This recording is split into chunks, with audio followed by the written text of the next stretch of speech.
안녕하세요. 저는 올해 69세의 평범한 이숙자입니다. 서울의 한 아파트에서 혼자 살고 있습니다. 남편은 10년 전에 떠났고 지금은 큰아들과 며느리 그리고 작은 아들 가족이 각자의 가정을 꾸리고 살고 있어요. 저의 재산은 아파트 한 채와 현금 2억 정도지만 이걸로 저는 죽을 때까지 조용히 살 수 있을 거라 생각했어요. 그런데 요즘 따라 자식들이 자주 집을 찾아오고 재산 이야기를 꺼내더군요. 지난달 큰아들이 집에 찾아왔습니다. 어머니, 제가 드릴 말씀이 있어서요. 큰아들은 평소와 다르게 긴장한 표정이었습니다. 무슨 일이니? 저는 차를 준비하며 자연스레 물었죠. 이제 나이도 있으시고 하니 재산 정리도 한번 하셔야 하지 않을까 해서요.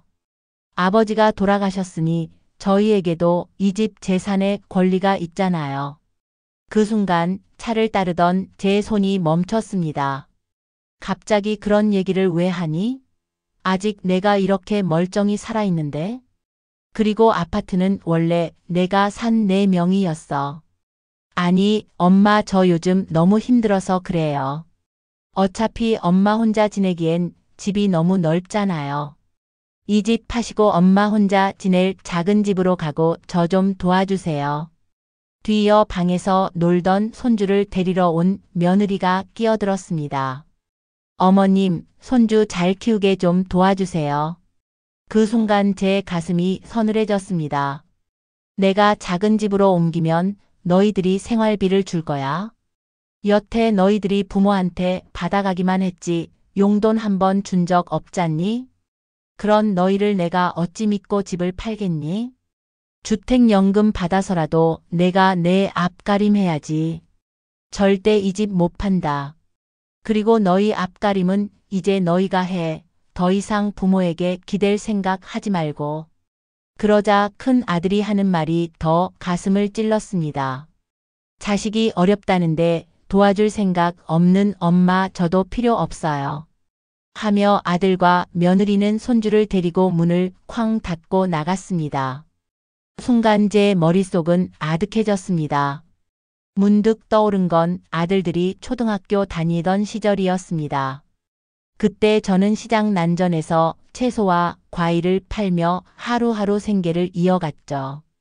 갑자기 소나기가 억수같이 쏟아지던 어느 날이었습니다.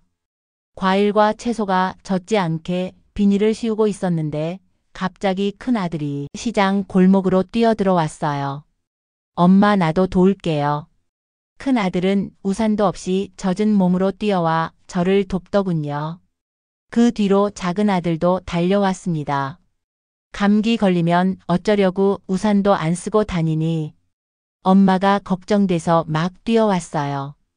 그날 두 아이는 비에 젖은 채소와 과일을 차곡차곡 정리하며 저를 도왔습니다. 젖은 얼굴로 웃으며 큰아들이 한 말이 아직도 생생합니다. 엄마, 우리 꼭 돈 많이 벌어서 엄마 편하게 살게 해줄게요. 그 말을 듣고 가슴이 뭉클했던 기억이 납니다. 그 시절은 어려웠지만 함께여서 행복했어요. 어느 봄날 시장에서 떡볶이 장사를 하는 아주머니가 남은 음식을 주셨습니다. 큰아들이 그것을 손에 들고 왔죠. 엄마, 우리 오늘 떡볶이 먹어요. 작은 아들은 그걸 보며 소리쳤습니다. 우와, 떡볶이다. 그날 우리는 떡볶이를 먹으며 더없이 행복했습니다. 큰아들이 떡볶이를 먹으며 말하길, 엄마, 나중에 내가 돈 많이 벌면 엄마 떡볶이 맨날 사줄게. 작은 아들도 나도 돈 많이 벌어서 엄마 줄게. 그 작은 그릇 속 떡볶이가 어찌나 달고 맛있던지. 그 행복했던 순간은 지금도 제게 너무나 선명합니다. 그랬던 아이들이 이제 이렇게 변하다니. 내가 뭘 잘못했을까요? 하지만 이미 흘러간 물은 돌이킬 수 없다는 걸 알기에 가슴이 쓰렸습니다. 며칠 뒤 손주 얼굴이 보고 싶어 큰 아들 집에 갔습니다. 현관 비번을 누르자 안 돼서 초인종을 누르니 현관문이 열리더니 며느리가 무표정한 얼굴로 말했죠. 어머님, 이제부터 저희 집 비밀번호 바꿨어요. 왜?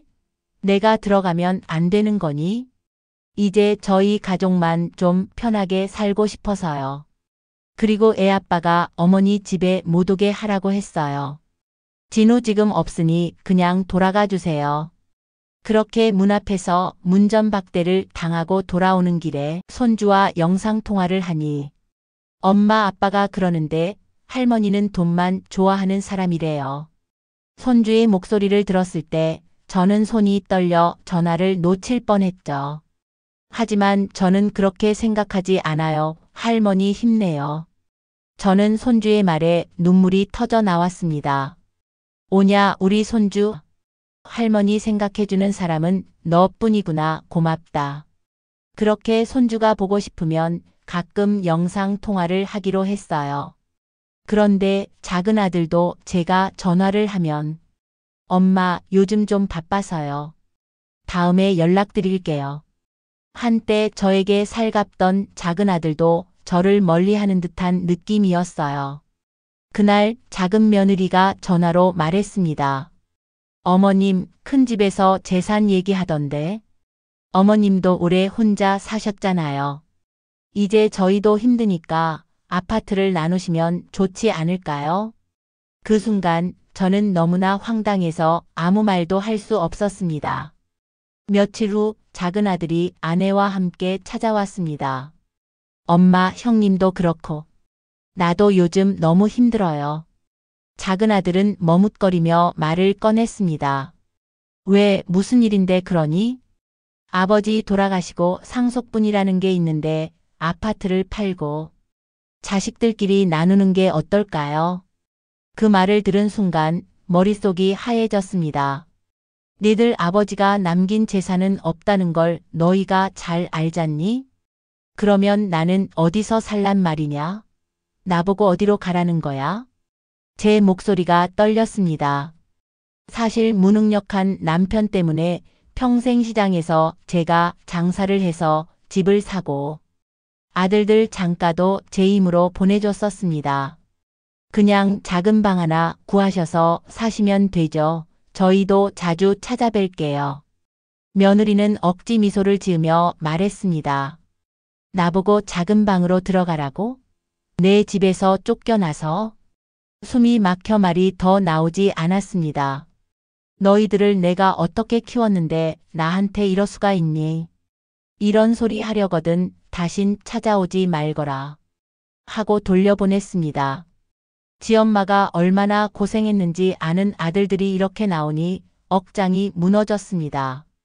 아이들이 착하고 순수했던 그 시절 시장에서 장사를 하던 제 모습이 떠오릅니다.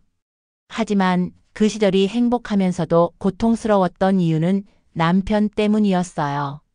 남편은 늘 집을 비우고 바둑판 앞에 앉아 시간을 보내는 사람이었습니다. 여보, 그러지 말고 나랑 같이 장사해요. 제가 간곡히 부탁하면 돌아오는 답은 늘 똑같았습니다. 알았어. 그런데 오늘은 동네 형님들이 기다려. 중요한 내기 바둑이 있단 말이야. 결국 채소와 과일을 실은 리어카를 끌고 혼자 시장으로 나가야 했습니다.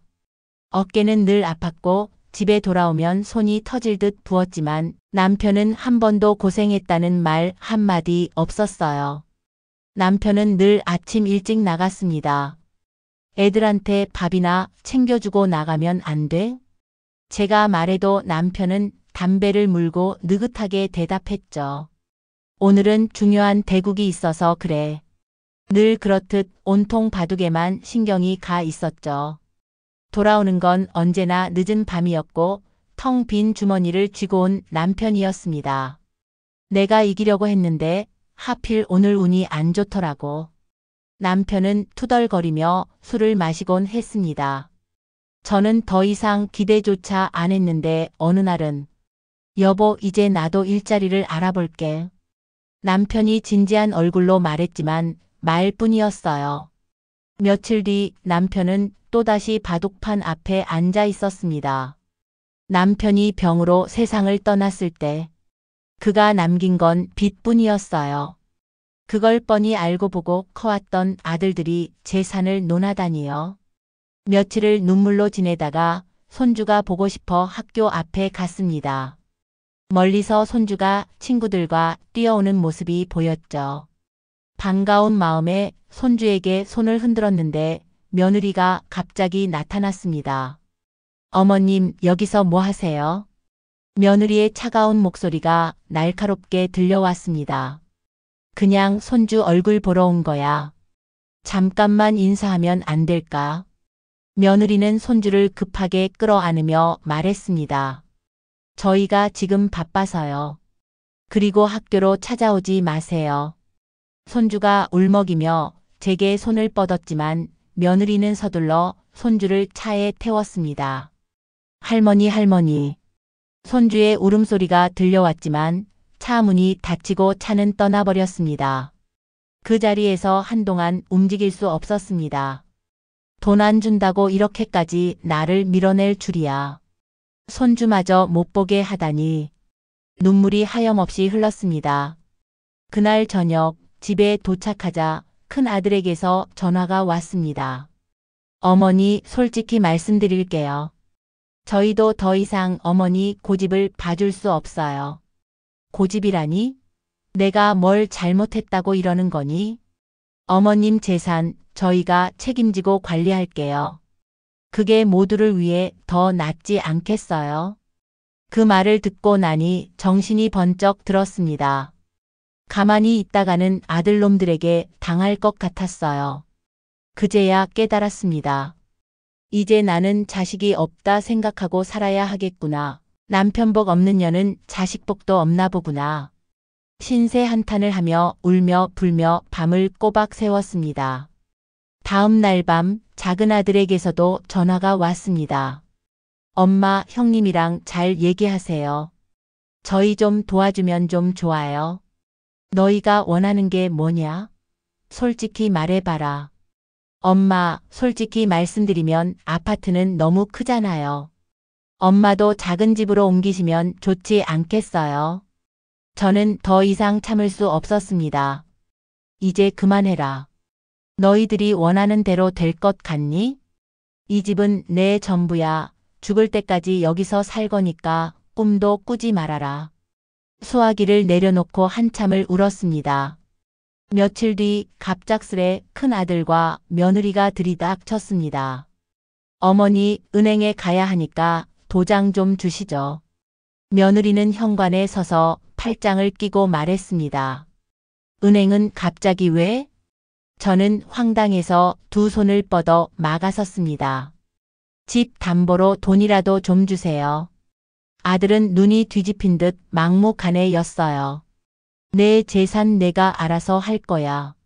저는 소리치며 말렸지만 밀쳐내는 아들의 힘을 감당할 수 없었어요. 그 순간 며느리가 큰 소리로 말했습니다. 어머님, 이러시면 안 되죠. 아들과 손주 생각 좀 하세요. 내가 너희를 위해 뭘 하라고? 그동안 내가 해준 게 부족하니? 제 목소리가 점점 떨려왔습니다. 아들은 한숨을 쉬며 말했습니다. 어머니, 솔직히 말씀드리죠. 그냥 아파트 팔아서 나누는 게 다들 편하지 않겠어요? 자꾸 버티시면 어머니만 힘드세요. 네들이 무슨 권리로 내 집을 팔라 말라 하는 거야. 나는 내 집에서 살 거야. 저는 목소리를 높였습니다. 그때 며느리가 발을 쿵 하고 굴렀습니다. 어머니, 정 이런 식으로 나오시면 앞으로 손주 볼 생각하지 마세요. 그 말에 온몸이 굳어버렸습니다. 뭐? 내가 손주를 그런 식으로 가르쳤니? 가르치긴요. 할머니가 돼서 있는 것도 안 내놓으시면서 할머니 대접은 받고 싶으세요. 며느리는 어깨를 으쓱하며 비웃듯 말했습니다. 그때 아들이 엄마, 제발 좀 줘요, 제발요. 아들이 한숨을 쉬더니 갑자기 거실 서랍을 열기 시작했습니다. 뭐 하는 거야? 멈춰. 저는 재빨리 다가갔지만 아들은 저를 밀치고 서랍 속을 뒤졌습니다. 도장 어디 있어요? 이렇게까지 하게 만들지 마세요. 아들의 목소리가 차갑게 변했습니다. 너 지금 제정신이냐? 내가 너를 어떻게 키웠는데 이러는 거니? 저는 소리쳤지만 아들은 멈추지 않았습니다. 며느리가 고개를 들며 쏘아 붙였습니다. 어머님이 그냥 협조하시면 이런 일 없잖아요. 어머님만 고집을 부리시니까요. 그 순간 서랍에서 도장을 꺼내든 아들이 말했습니다. 여기 있네요. 이제 은행 가시죠. 저는 도장 쪽으로 손을 뻗었지만 아들이 몸을 돌려 피했습니다. 어디 두고 봐라. 절대로 니들한테 10원짜리 하나 안 줄 거야. 네가 도장만 가지고 뭘 할 수 있는데? 제 목소리는 떨렸고 심장은 쿵쿵 뛰었습니다. 저는 경찰에 신고를 했고 애들을 겨우 쫓아낼 수 있었어요. 애들이 집을 나간 뒤 저는 거실 한가운데 주저앉았습니다. 바닥에 떨어진 사진 액자를 주우며 중얼거렸습니다. 이렇게까지 나를 몰아붙이다니. 내 자식들이 왜 이렇게 변했을까? 내가 자식을 잘못 키운 걸까? 어디서부터 뭐가 잘못된 걸까? 별의별 생각을 하며 넋을 놓고 있다가 이대로 당하고 있을 수만은 없다는 생각이 들어서 저는 무겁게 몸을 일으켰습니다. 부동산을 하는 친구에게 전화를 걸었습니다. 미수가 나 좀 도와줘. 변호사를 알아봐야 할 것 같아. 무슨 일이야? 너 목소리가 왜 그래? 나중에 얘기할게. 일단 변호사부터 좀 알아봐줘. 그날 이후 저는 조용히 행동을 시작했습니다. 다음 날 아파트 이웃들과 이야기를 나눴습니다. 그날 큰아들 부부가 집에 와서 소리 지르는 거 다 들었어요. 옆집 아주머니가 걱정스레 말했습니다. 그러니까요. 저도 하도 시끄러워서 이상하다 싶었죠. 위층 아저씨도 말했습니다. 도와주고 싶어요. 증언이라도 필요하면 말하세요. 예상치 못한 지지에 눈물이 핑 돌았습니다. 오래된 이웃들은 저를 인정해 주었습니다. 저는 바로 친구가 알려준 변호사 사무실을 갔고 문을 여는데 손끝이 떨렸습니다.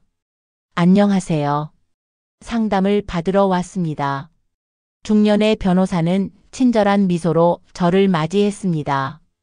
안 그래도 부동산 사장님께 말씀드렸습니다.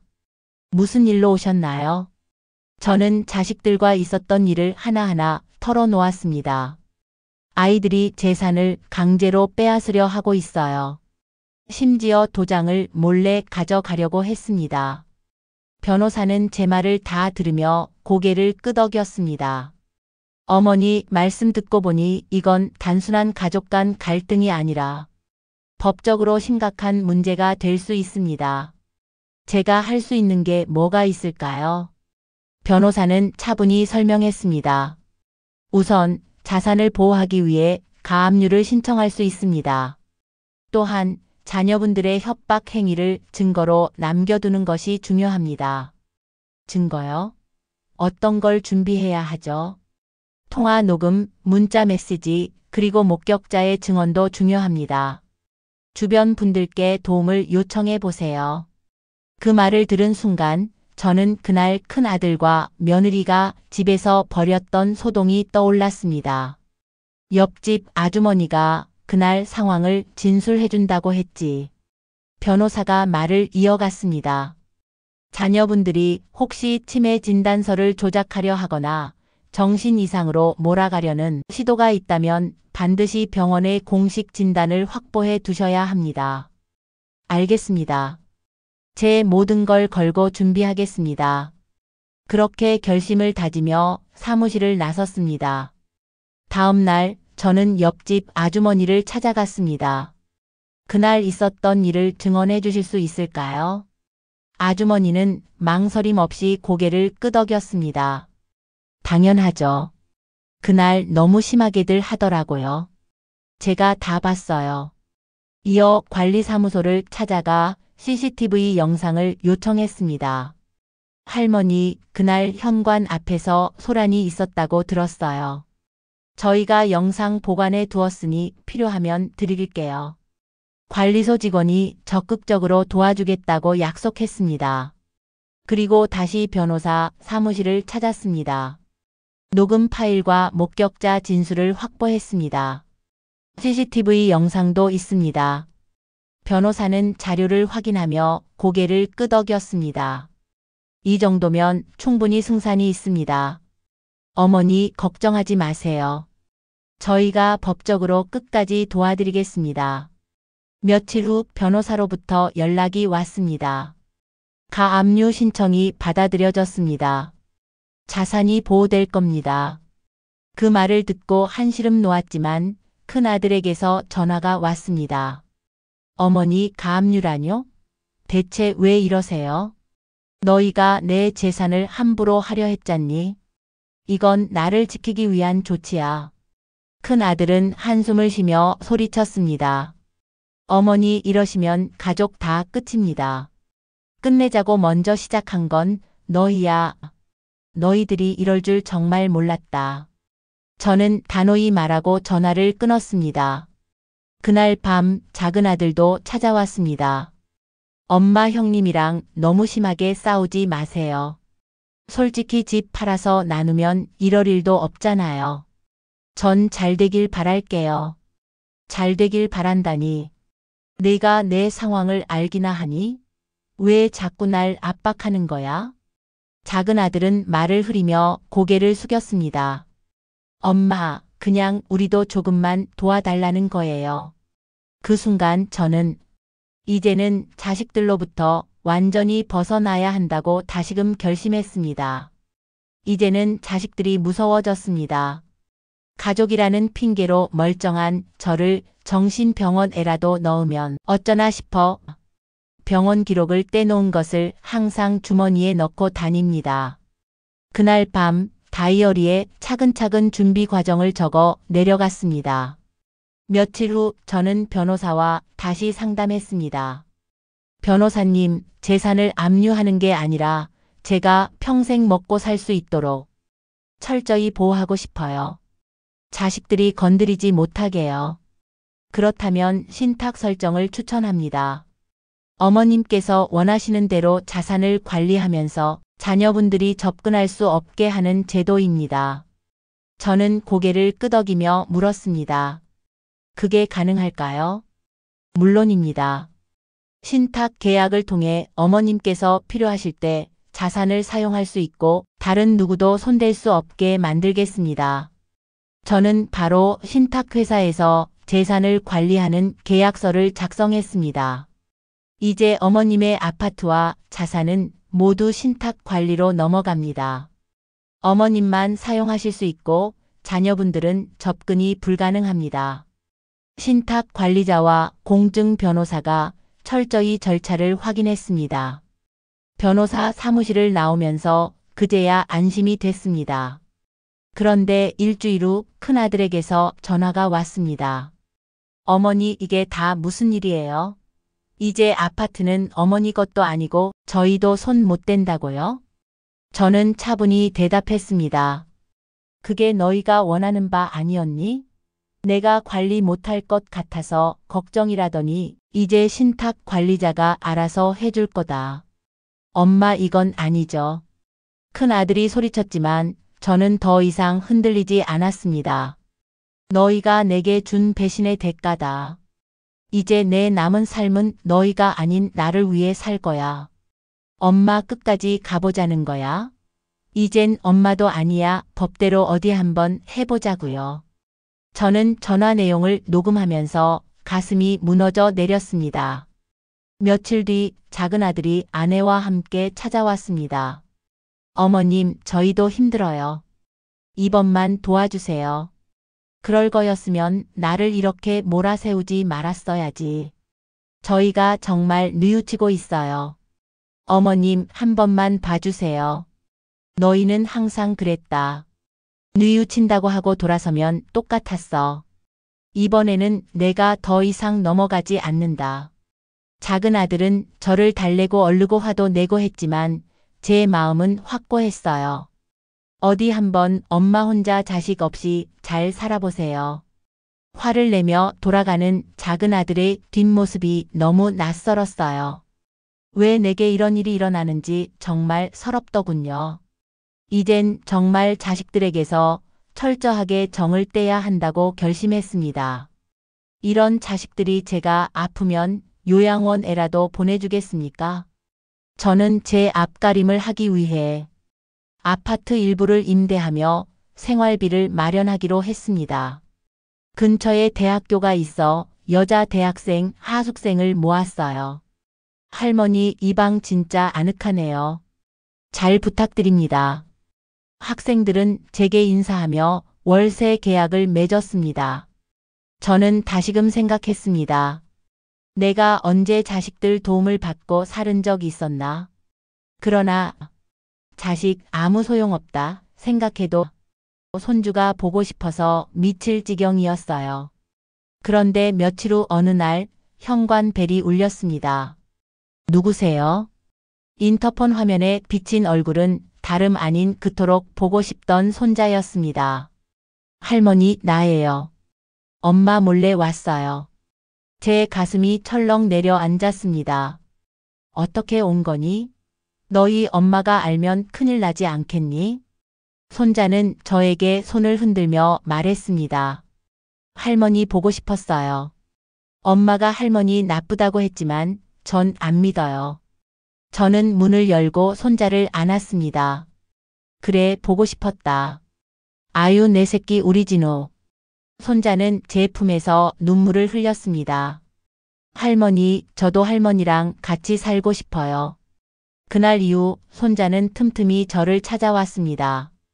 할머니, 이거 엄마한테는 비밀이에요.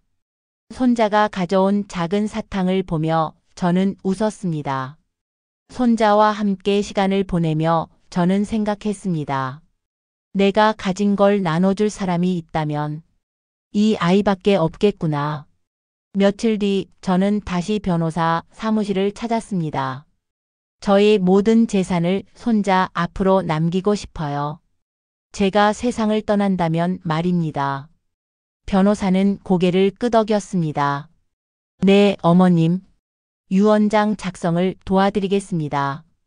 그렇게 저는 유언장을 작성했습니다. 손자에게만 남길 수 있는 방법이 맞죠? 네, 어머님. 법적으로 문제가 없도록 철저히 준비하겠습니다. 그날 이후로도 손자는 가끔 몰래 저를 찾아왔습니다. 할머니, 다음엔 우리 같이 놀이공원 가요. 손자의 밝은 목소리에 저는 오랜만에 마음이 따뜻해졌습니다. 그날 밤 창문 밖을 보며 내 스스로에게 말했습니다. 나 이제 괜찮아. 남은 시간은 손주와 함께하며 행복하자. 그렇게 제 마음은 비로소 평화를 찾았습니다. 가끔씩 손자는 몰래 저를 찾아왔습니다. 할머니, 엄마는 몰라요.